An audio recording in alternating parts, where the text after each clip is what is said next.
তো এরকম একটা আরএনএ ভাইরাস হচ্ছে হিউম্যান মেটানিউমো ভাইরাস।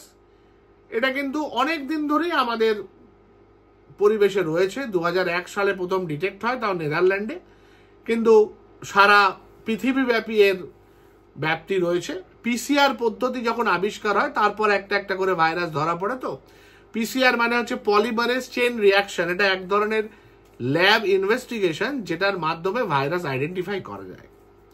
তো 2016 সালে দেখা গেছিল যে এটা সেকেন্ড কমন, মানে সারা পৃথিবীতে যত ভাইরাস ইনফেক্টেড হয় তার মধ্যে দ্বিতীয় সবচেয়ে বেশি হওয়া কোনো ভাইরাল ইনফেকশন। সুতরাং এই ভাইরাল ইনফেকশন কিন্তু খুব আনকমন নয়। এখন যেটা চিন্তার বিষয় সেটা হচ্ছে হুনান প্রদেশে হঠাৎ করে আক্রান্ত হওয়ার সংখ্যাটা বেড়ে গেছে। এমনিতে দেখুন, যে কোনো রেসপিরেটরি ভাইরাস, এটা হচ্ছে একটা রেসপিরেটরি ভাইরাস, মানে আমাদের যে শ্বাসনালী তাতে ইনফেক্ট করে এবং শ্বাসনালীর ওপর পোর্শনটাতে ইনফেক্ট করে। নাকের ভেতর সর্দি কাশি হতে পারে, গলায় ফ্যারিঞ্জাইটিস হতে পারে, ম্যাক্সিমাম ল্যারিঞ্জাইটিস হতে পারে, ওর নিচে সাধারণত এরা যায় না। নর্মালি এটা বাচ্চাদের হয়। প্যারানিউমো ভাইরাস ইউজুয়ালি 5 বছরের নিচে হেলদি বাচ্চাদের হয়, 6 থেকে 12তেও হতে পারে। তার উপরে যদি যায় সেটা খুব কমন নয়। ইউজুয়ালি বাচ্চারা বেশি এফেক্টেড হয়।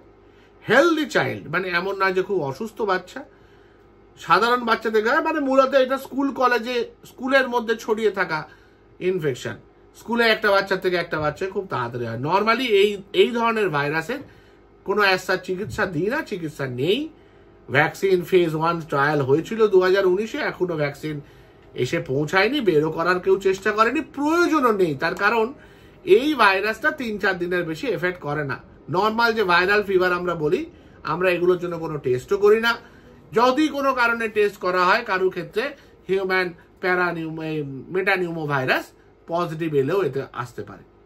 এবং আমরা যে ইনফ্লুয়েঞ্জা বা কোভিড এগুলোর জন্য যে পিসিআর করে যে রেসপিরেটরি প্যানেল করি, তাতে প্রায় 19-20টা ভাইরাস আমাদেরকে শো করে। তার মধ্যে একটা থাকে হিউম্যান মেটানিউমো ভাইরাস।